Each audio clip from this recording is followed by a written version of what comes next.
sorry I'm late. I had to stop by the Wax Museum again and give the finger to FDR.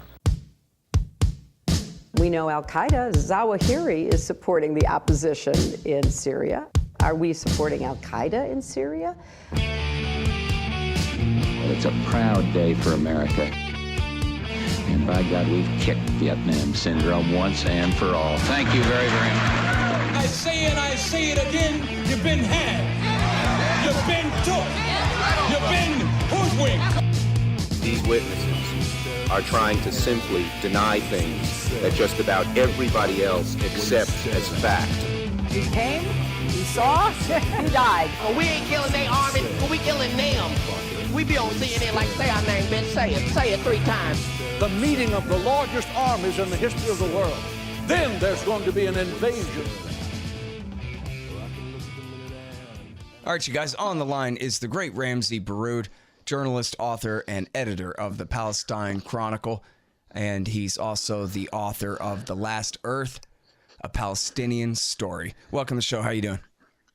I'm doing great. Thanks for having me, Scott.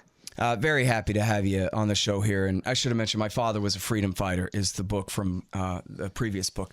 RamzyBaroud.net. And we rerun just about everything he writes at antiwar.com too. And man, there's been a lot going on in Israel-Palestine lately.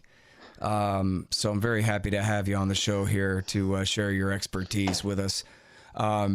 First of all, the biggest story, could have been the biggest story of the year, maybe Project Censored Award material, something like that, is the daily and especially the weekly Friday protests in the Gaza Strip at the fence where, 170 or something Palestinians have been shot by Israeli snipers, and yet they persist in their virtually entirely peaceful demonstrations there, right?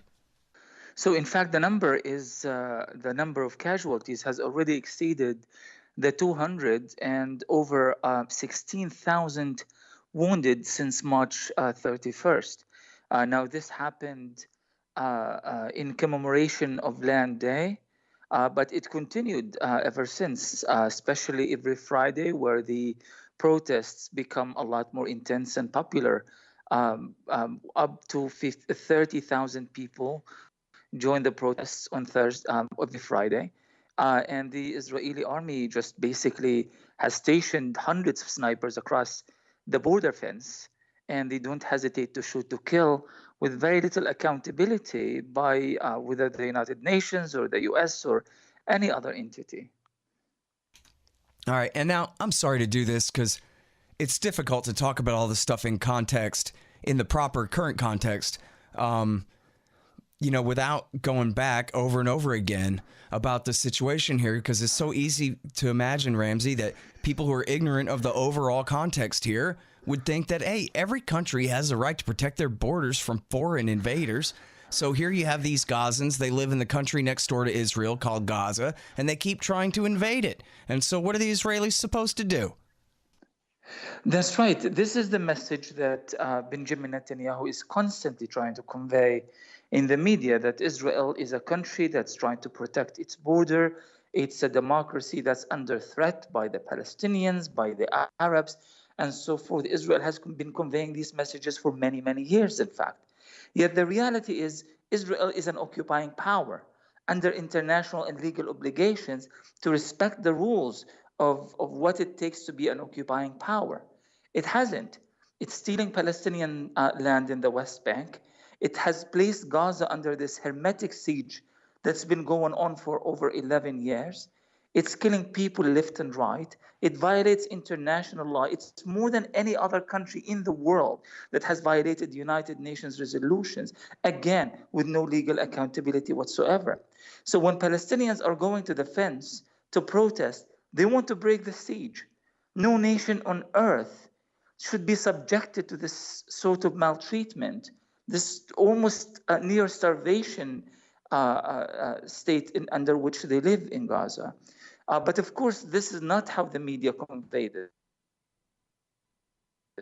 At best, as if there's these random clashes between Palestinians and Israelis, and there's very little by way of political or historical context to this ongoing crisis.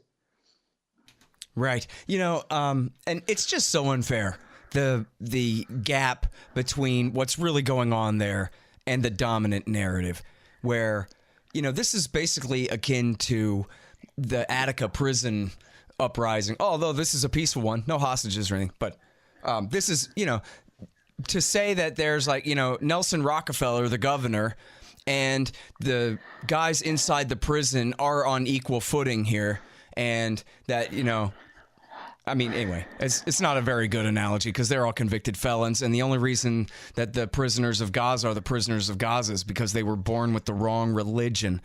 But certainly, Attica is part of New York. It had been conquered by the Anglos a long time before that uprising ever happened. They owned all the territory on the outside of the walls and the inside of the walls. It's under their control. In a sense, Gaza's already been annexed. It is part of Israel proper. It's just that's where people who are born with the wrong religion are warehoused so that they don't pollute the precious bodily fluids of the Jewish Israelis. Well, when Israel so-called redeployed out of Gaza in 2005, if you remember, it was Ariel Sharon, the prime minister of Israel at the time. He decided, you know what, we don't want Gaza, we don't care for Gaza. So he redeployed out of Gaza, meaning that he stationed his army along the Gaza fence, and he kept his navy along the Gaza naval waters, and he had his airplanes and his drones just zooming in and out of Gaza whenever they wanted. But they said, you know what, Gaza is an enemy territory now. Gaza is obligated to respect Israeli borders as if Gaza is an independent territory. The United Nations said, no, fella, it doesn't work this way. Gaza is still an occupied territory because you can't besiege a land from all directions and say, I have no business being there, and they are obligated to respect my borders.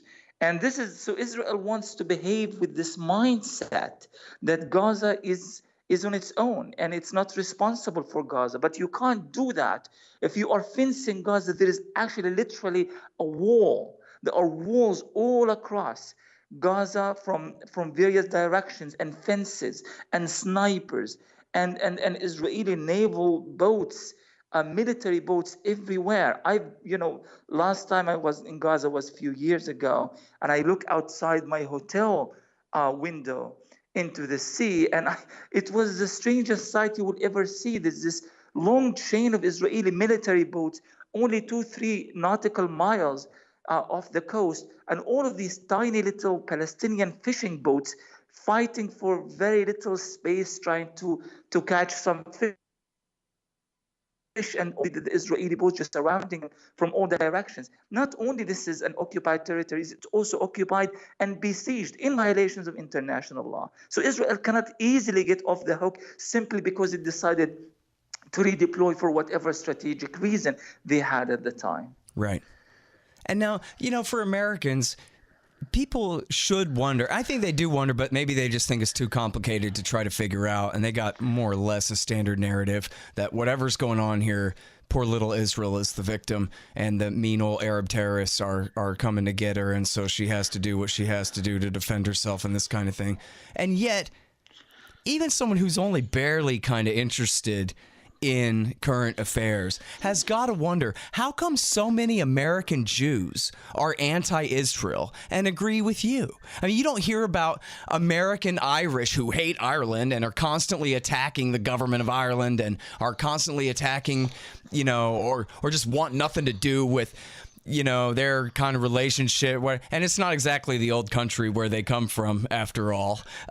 Israel is a new settlement in the way America is. But still, I mean, the obvious answer is because the government of Israel is committing crimes against humanity. It's the sins. That's why American Jews would side against Israel. There's no other reason. Why would they? It makes no sense unless something that they're doing is actually really a problem.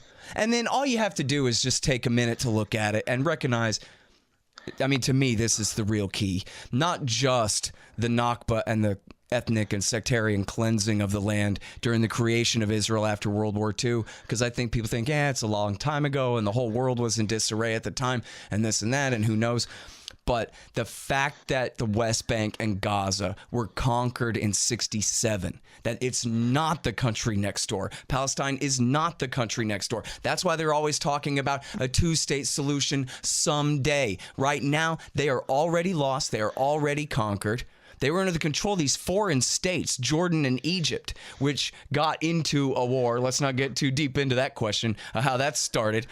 Israel started it. But they got into a war with Israel, and the Palestinians lost, and they've been conquered and rightsless ever since then.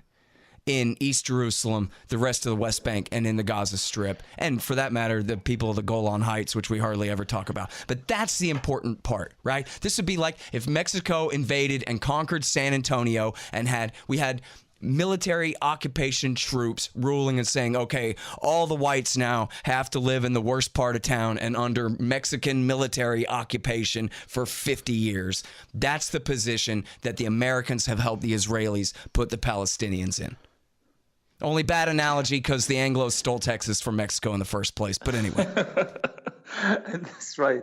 But the thing is, I don't even think that the two-state solution was really ever on the table in the first place. I mean, if that was the case, if indeed the two-state solution was ever a factor in Israeli calculations, well, what have they really done by way of actual steps to make that happen? And what did the United States that have championed the so-called two-state solutions for decades, what have they done to pressure Israel to carry out the so-called two-state solutions? It's just an illusion that they have been selling Palestinians all along. And the poor Palestinians are playing along. And by the way, their Palestinian leadership, this Palestinian Authority, is so extremely corrupt and it has played along specifically because they are getting a lot of money. They have been getting a lot of money from the U.S. and the money hasn't really been trickling down on most Palestinians who are poor and besieged. So you have this trio of American, Israeli, attempt at subjugating Palestinians and stealing their lands and ensuring the demise of any Palestinian national project. Then you have the Palestinian Authority, on the other hand, playing along, being another beachy government. And of course, you have the Arabs who are now normalizing. I don't know if you've heard the news, but the Sultan of Oman, is now opening the doors to Benjamin Netanyahu to come and visit. He's normalizing. The Saudis want to normalize. The Emiratis want to normalize. They want to normalize. It's a crisis, this normalization thing that we keep talking about.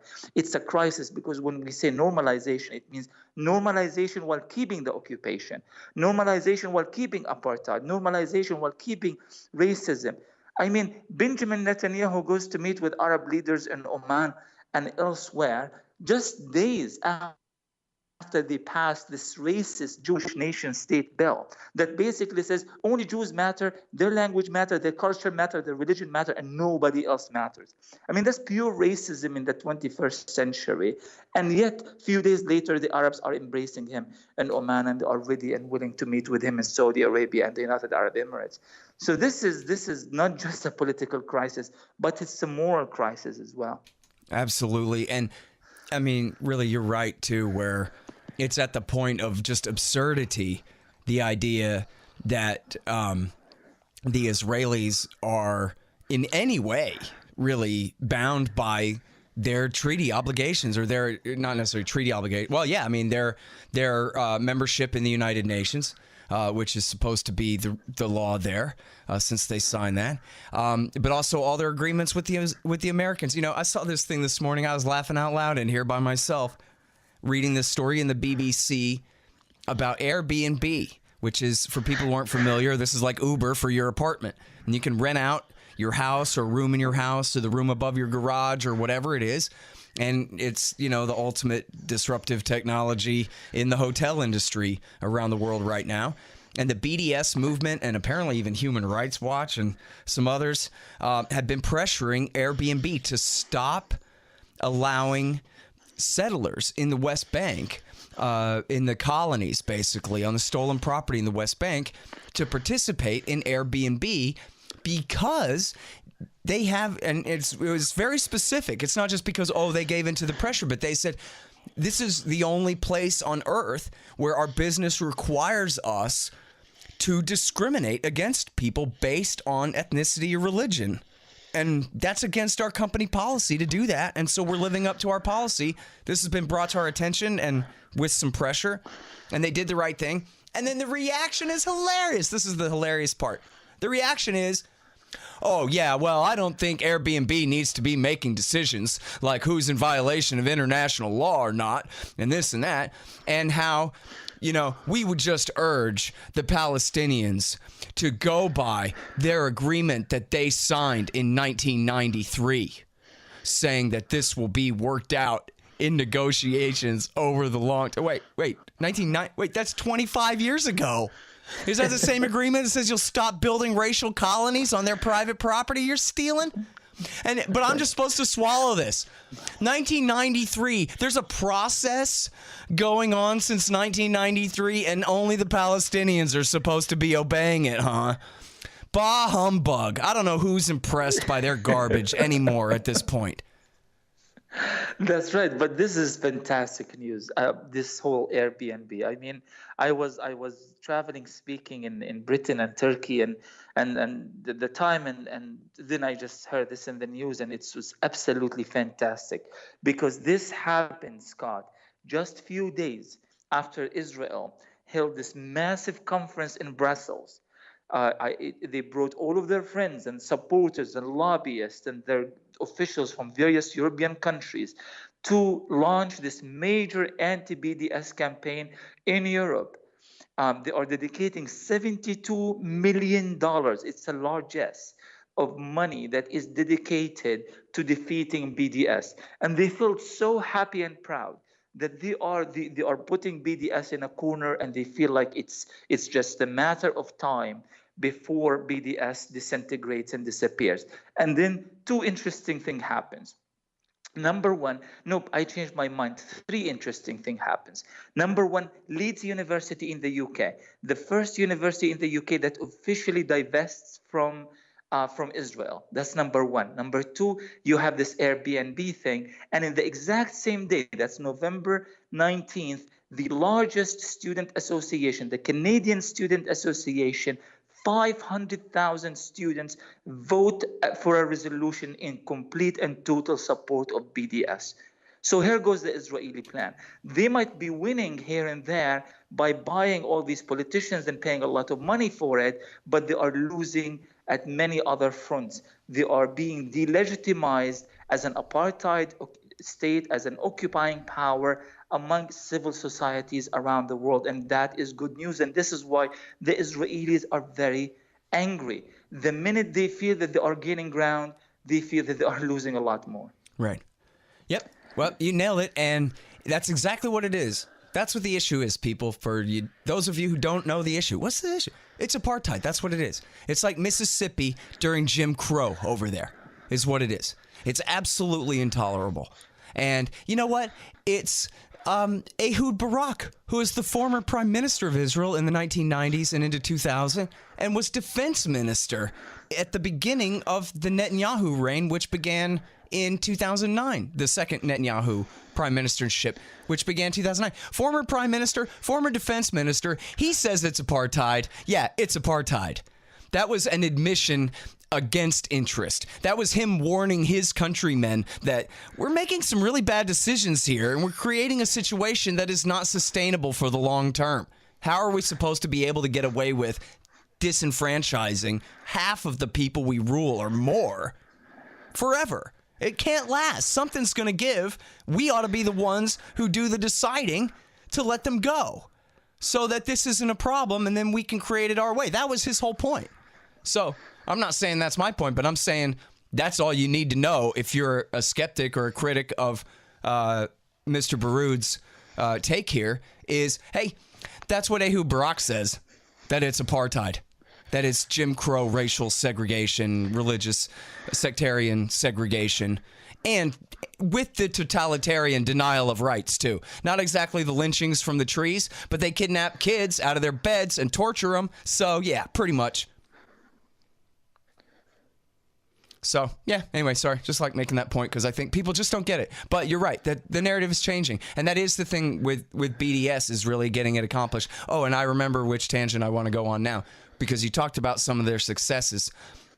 And this is an opportunity for me to bring up, again, this incredible, suppressed, but now leaked, not officially published, but a leaked documentary about the Israel lobby in the United States that was supposed to be published, 2 years ago or something.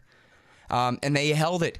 And it's an undercover British Jew who, working for Al Jazeera with many hidden cameras and microphones, apparently, just got the goods on all different extremely important Israel lobby organizations in America and their dirty work that they've been doing against the BDS movement and attacking and smearing and attempting to destroy the lives of students who are pushing these things. They're incredible influence over the Washington Post, over the U.S. House and U.S. Senate, and all the rest of it. It's just absolutely incredible to see. And I got the same lesson from that you're talking about here too, which is that the reason they're so desperate is because their bluff's been called. That whole thing where, most people pretty much reason that they're the good guys because they're whiter or something is really wearing too thin now. And people are starting to really get the idea that somebody's got to stick up for these Palestinians. And they don't know what to do. They're in a panic. And that's why they're behaving the way that they're behaving. That's right. I think the Israelis know that the gig is up. And now they are using the language of threats and intimidations. We know it's an apartheid. It's always been an apartheid. But the thing is, the Zionist narrative has been essentially predicated on the idea that you are not allowed to call a spade a spade. I mean, you see Israelis on American media all the time. They are in American newspapers all the time. How often do you see a Palestinian with a counter narrative? Almost never. Hardly. I mean, when was the last time I was in American mainstream media? They don't call you. You don't belong in that story. A story is being discussed almost entirely from a Zionist point of view. And they are furious when you try to infiltrate that narrative. They are furious when you try to challenge them and present a counter narrative. And yet, despite of the small little margins that we have, we are making such a massive impact that actually the Zionist narrative is falling apart. I mean, the Airbnb is one thing, but the fact that 500,000 students in Canada are now actually supporting of BDS, how did this happen? Right. I mean, do you know what Canadian media is like? I spend a lot of time traveling in Canada, and it's actually more Zionist than American media is. Yet somehow we managed to get the story across. So whatever Israel is going to do, it can't reverse this anymore. It's over. So now it's all about, as Ariel Sharon used to say to the settlers, go to the top of the hills and just grab as much land as you can. And this is what they are doing, just grabbing as much land as they can, changing the rules. Now they are passing the death penalty law. The death penalty law. Like there's not enough Palestinians that are killing in Gaza and elsewhere. They need to ensure that more Palestinians are being killed who are already held prisoner in Israel. I mean, this is completely outrageous. And the thing is, the U.S. government doesn't lift a finger. Whatever Israel does, the U.S. government has some sort of a political justification for it. You see, and that has to change. And this is why we are going to the streets. This is why we are connecting with civil society. And really, the tide is turning on Israel. $72 million will not be able to buy Israel anything. When the apartheid government collapsed in South Africa, all the money in the world would have not stopped that collapse. And now all of Israeli money will not be able to change the fact that it's being exposed for the ugly racist regime that it is. And it has always been, by the way. Hey guys, check out my book, Fool's Errand, Time to End the War in Afghanistan, by me, Scott Horton. It's about a year old now. The audiobook is out too, if you're interested in that, and a lot of people seem to like it. It's got all good reviews on Amazon.com and that kind of thing. Check it out. And guess what? I'm writing a new book. I know I told you I didn't want to, but I got away with not doing it. It's a transcript of a presentation I gave. So the whole first draft is really done for me. I just have to edit it 100,000 times until it's good enough to put out as a book. So And it's going to be, basically one chapter on each of the terror wars of the 21st century. Try to keep everybody, to get everybody caught up there. So look forward to that. And help support the effort if you like at scotthorton.org/donate, at patreon.com/ScottHortonShow. Stuff like that. Oh, and of course, other than the U.S., who was the closest ally of South Africa in the 1980s? But the Israelis, of course. That's right. Even helping with their nuclear weapons program. That's absolutely right. And this is why the South Africans are standing in solidarity with the Palestinians, because the Israelis, have no favors with South Africans. They know very well what Israel has done to train South African police and military to participate in the nuclear program of South Africa, to trade with South Africa, to provide political outlets for South Africa and legal justification for their infringement on human rights and their racism and their apartheid. And now that's why the biggest support coming for Palestinians anywhere in the world is coming from South Africa at the moment. All right, now you mentioned that death penalty law. Now the former defense minister, but he just resigned the other day.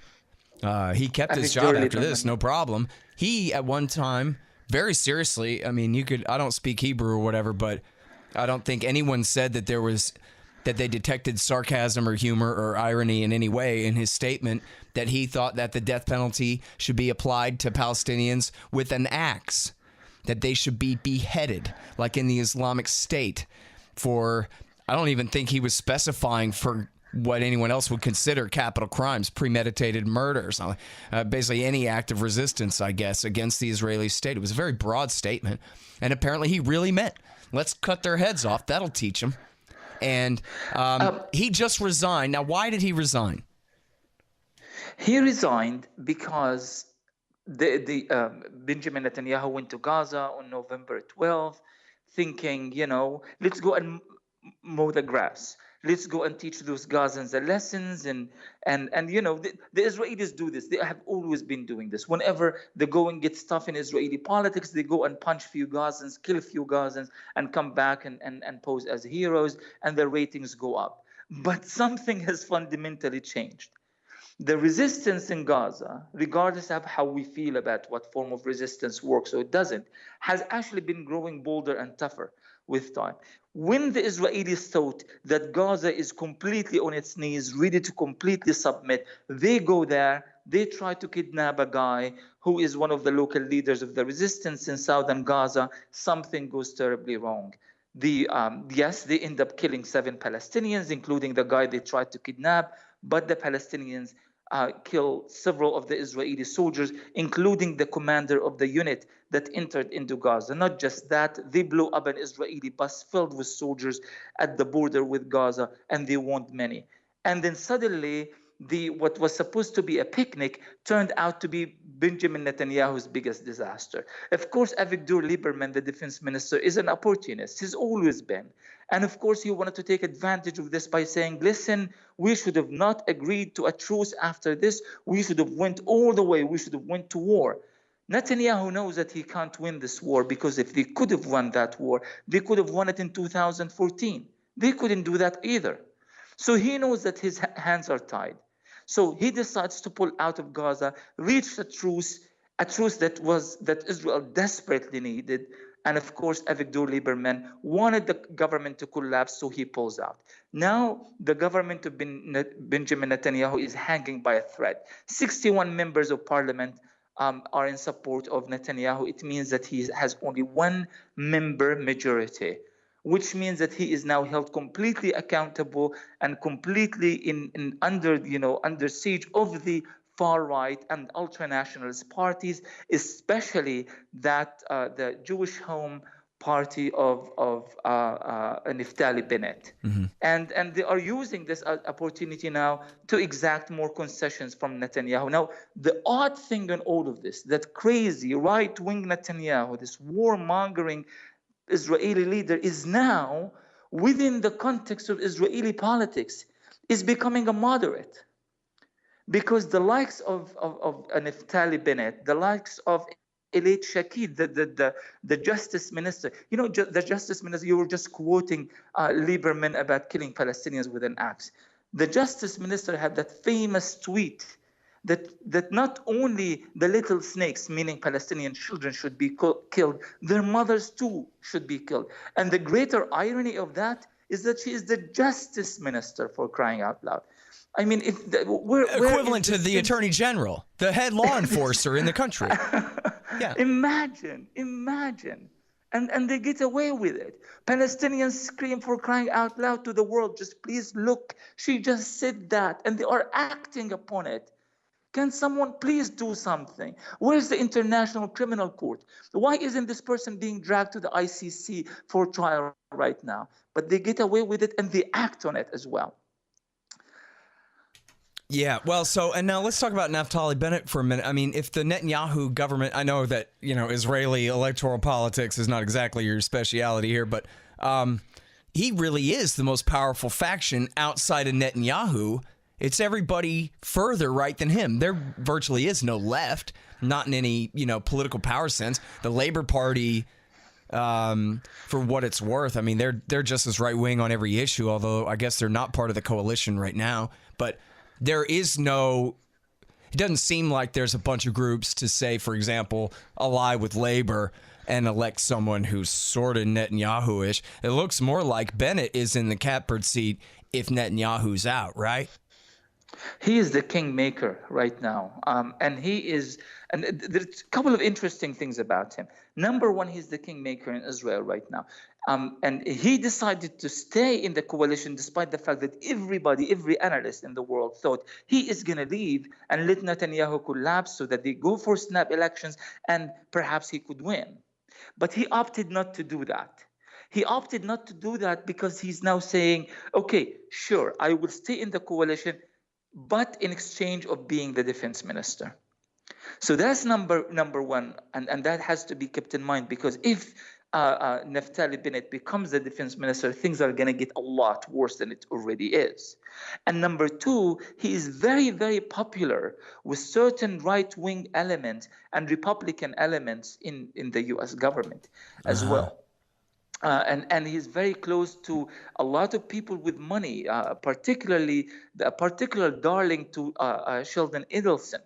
A lot of money is going to Bennett and his party.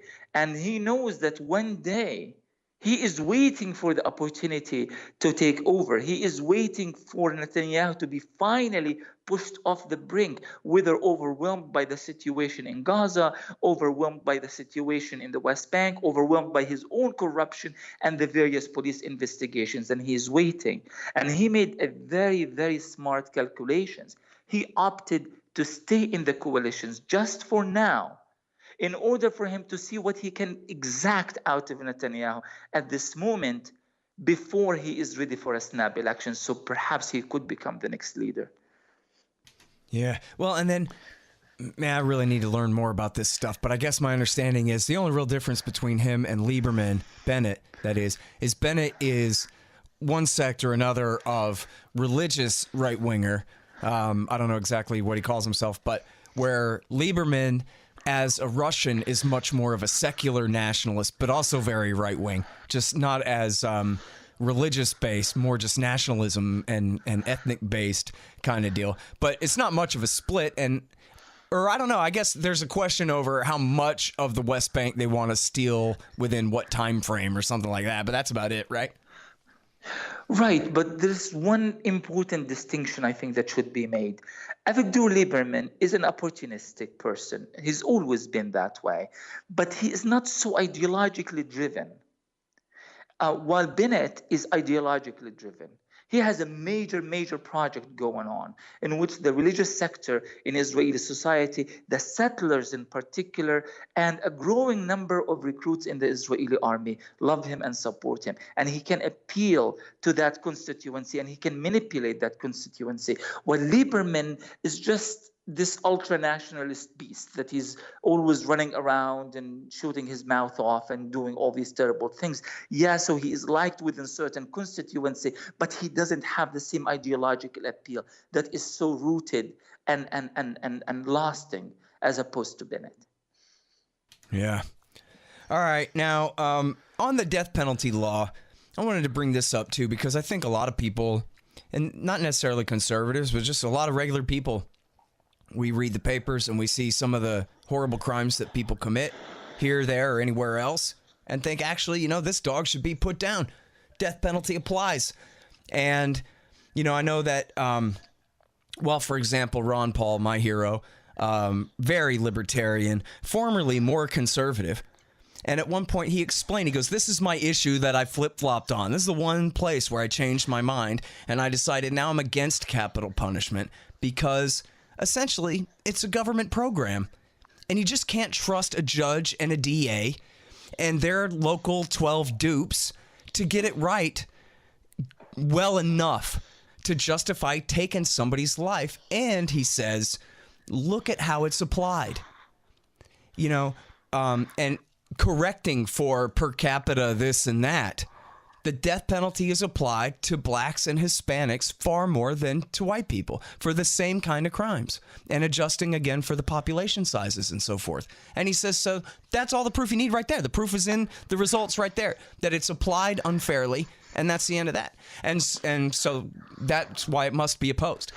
And now, so here we have a situation where it's almost like the argument ad absurdum of guaranteed to be unfair, right? We're like, if an Israeli machine gunned a room full of Palestinians, they wouldn't get the death penalty. They'd probably get, you know, what, a year in the pen or something and a gold medal.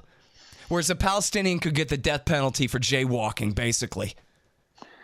That's exactly. I mean, you really just put your finger on it right there, because there are two debates going on. You have the death penalty debate, which is a universal debate. It happens in every society, and it has its, you know, all sorts of, you know, moral issues that are risen from this issue. But in Israel, it's a whole different debate, because it's a death penalty that targets what they call terrorists. When was the last time that an Israeli Jew was referred to or labeled as terrorist? When we say terrorist, or the Israelis say terrorist, it means that they are referring to Palestinians and Palestinians only. That's one issue. How can we possibly trust the Israeli judicial system that legalizes torture, that legalizes occupation, that legalizes the imprisonment of long-term imprisonment of children as young as 12-year-olds, that legalizes the shoot-to-kill policy Israeli soldiers are using against children who are throwing rocks in the West Bank?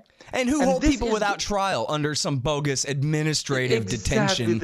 Exactly, bravo. That's 500 people are being held with no trial, and you can renew it as long as you want to, forever and ever and ever. This is the very judicial system that is going to be deciding whether this Palestinian so-called terrorist should be put to death or not. So it's problematic for so many reasons. And we know it simply means that the Israelis are going to be using this as a political tool in order for them to put pressure on the Palestinians to collectively punish the Palestinians. That's what it is. But as far as the Palestinians are concerned, this law has already been in practice. What the Israelis call it, they call it the targeted killings, targeted assassinations. I mean, they have always been doing it, but now why the fanfare? You know, you do it with drones. Now you want to do it in a court of some kind.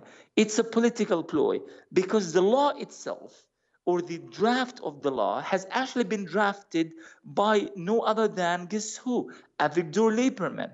He put this on the table in the Knesset in January. And he has been telling Netanyahu, listen, if you don't vote in this law, I will leave the coalition. And he thought Netanyahu is not going to call his... So Netanyahu said, you know what? Just recently, I am voting on it. My entire party is now behind you in this law.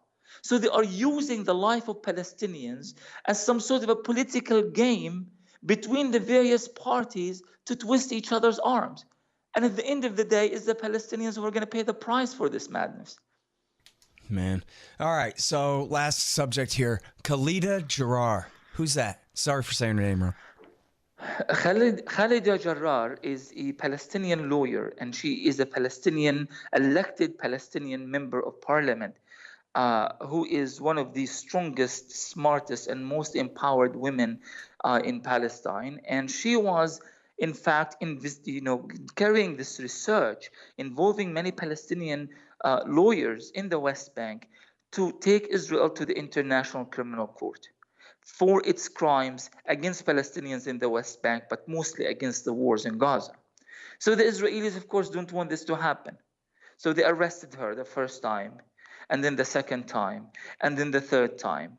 And now she is back in jail, and she's been there. Her so-called administrative detention, meaning detention or arrest and imprisonment without trial, has been renewed now for the fourth time, and each time anywhere between 3 to 6 months. And this is a woman who has really done nothing that could in any way be understood as violation of a law. And now what are they accusing her of? Just being Palestinian? Well, I mean, the accusation, that the accusation is incitement. Incitement meaning wanting to take Israeli leaders to International Court of Justice for violating international law. That's what it is. But I was looking at the list of accusations. Well, let me interrupt here just for a second to, for people who, generally understand this, but maybe don't know specifically. The standard for the limit on free speech in the United States of America under our First Amendment tradition is anything short of kill that guy is protected speech. Anything short of a direct and immediate incitement to violence against someone else, or of course, making a contract to hire a hitman or what, this kind of thing. That is, again, a direct incitement to violence in a way where you can draw a very straight line. None of this just, we don't like the implications of where she's going with her political message here. That's right. But of course, in the West Bank is a whole different situation, or in Palestine is a whole different situation. In fact, when they came for her last time to arrest her, you would think that they have caught the person behind, the greatest threat to the security of the state of Israel. Hundreds of soldiers surrounded her house in Ramallah. They dragged her down and they threw her in jail. And one of the accusations in the list is that she attended an art exhibit at the University of Birzeit. Some of the art in that exhibit, which of course celebrates Palestinian resistance and so forth and so on, included art that incites against Israel. That's actually one of them. Another accusation, she went to visit with a delegation of Palestinian activists, a freed Palestinian political prisoner. She went to visit him at his home, and that was also listed as one of the 12 accusations against her. So you can understand how ludicrous this whole process is. But the thing is, this is a woman who has been elected as the representative of Palestine in the European Commission to speak on behalf of Palestinian women. She has defended women's rights in Palestinian society for years. She has taught generations of Palestinians as a teacher and a professor. And here she is being paraded, being tortured, being thrown in Israeli jails for months after months with absolutely no redress to this issue. And there has been very little by way of an international campaign to free her. And this is what we are trying to do here. We are trying to raise awareness of this issue so we can put enough pressure on Israel that they can release this woman. Man, it's just insane. And I know that we could go on like this all day, and you'll never run out of stories like this. Individualizing the cruelty of this occupation. And I just want to say one thing at the end here, which is, and this is actually a couple of years old, but I had interviewed this guy. His name was Charlie Davis, and he's not Charles Davis, the Syria warmonger, water carrier for Al-Qaeda. This is another guy entirely, Charlie Davis from the UK. And he runs a charity called Skate Palestine, where he, arranges donations to give skateboards to kids on the West Bank. I don't know if he can get them into Gaza. Maybe they're considered weapons or something under the siege of Gaza. But difficult as it is. They've been giving skateboards to kids on the West Bank there, and particularly in Ramallah. I guess they've got this young skate scene growing up. And Vice, someone posted in my Reddit group, where a couple years ago now, I guess, Vice had done an episode of Epically Latered that was about skate Palestine, and really not, I mean, they're in it, but it's actually about the skate scene in Ramallah and about basically this group of, 6 or 8 friends who are trying their best to have some freedom under military occupation, and, living their best life the way they can, by my standards anyway. And it's just a taste, I think, because all this stuff is so far away, and these places are at best maybe shapes on a map, and usually not a very accurate map at that. And maybe it's hard for people to really understand and to really empathize and put themselves in the position of the Palestinians here. So this, to me, is a really good one, because what's more red, white, and blue than riding a skateboard down the street, man? And here are these kids, and they're just skater kids. There's nothing else about them that counts, right? That they're Palestinians, that they're Muslims, or that they're Christians, or that they live in this town or that town. They're just kids on skateboards, just like everybody else. Only they don't have any rights because they weren't born Jewish, and they live under the control of the Israeli state. And it's just an absolute outrage. And there's nowhere else on earth that our government would... well, let's put it like this. That's not really the right way to put it. If Russia or Iran were doing something like what the Israelis are doing to the Palestinians, it would be a real big problem, or say at least a great excuse for American intervention against those countries, treating people this way. And yet instead, in this case, the Israelis are only able to get away with it because of Americans and American support in the first place, which is intolerable. And so anyway, I just want to, recommend that for anybody who's interested in skateboarding at least, or for anybody who wants to see some Palestinian humans walking around. You get to hear Ramzy on the show talking, but you want to see some Palestinians, go watch them being good little American skater kids, man. They're great. And a few of them are better than me, at least at, one of them was doing pretty good 360 flips, which I never was able to do. I'm too old for that, but so...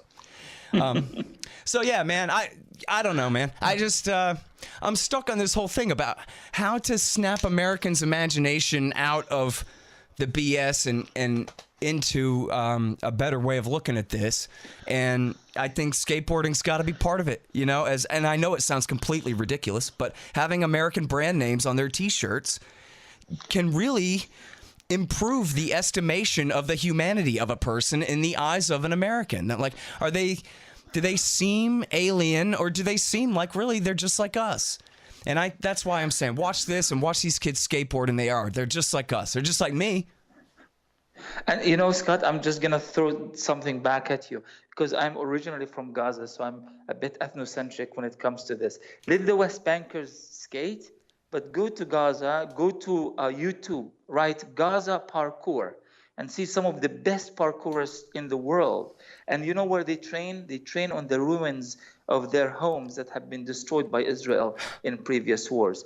So this is really incredible. In fact, it's rather inspiring, because people are kind of turning the ruins of their homes into a place that brings joy to the children, and it's just kind of their way of insisting on life despite of the fact that death hovers all around them. So you're absolutely right. Humanizing people is the best answer to the dehumanization that the Israeli Zionist campaign have been responsible for all these years. Yeah, cool. I am going to look that up. Absolutely. Thank you so much, Ramzy. You're great, man. Thanks, Scott. Appreciate it. You too. All right, you guys, that is the great Ramzy Baroud. Check him out at antiwar.com. His latest is called Why is Israel Afraid of Khalida Jarrar? And also check out his books, My Father Was a Freedom Fighter and The Last Earth, a Palestinian Story, and at PalestineChronicle.com. All right, y'all, thanks. Find me at libertarianinstitute.org, at scotthorton.org, antiwar.com, and reddit.com/Scott Horton Show. Oh, yeah, and read my book, Fool's Errand, Time to End the War in Afghanistan, at foolserrand.us.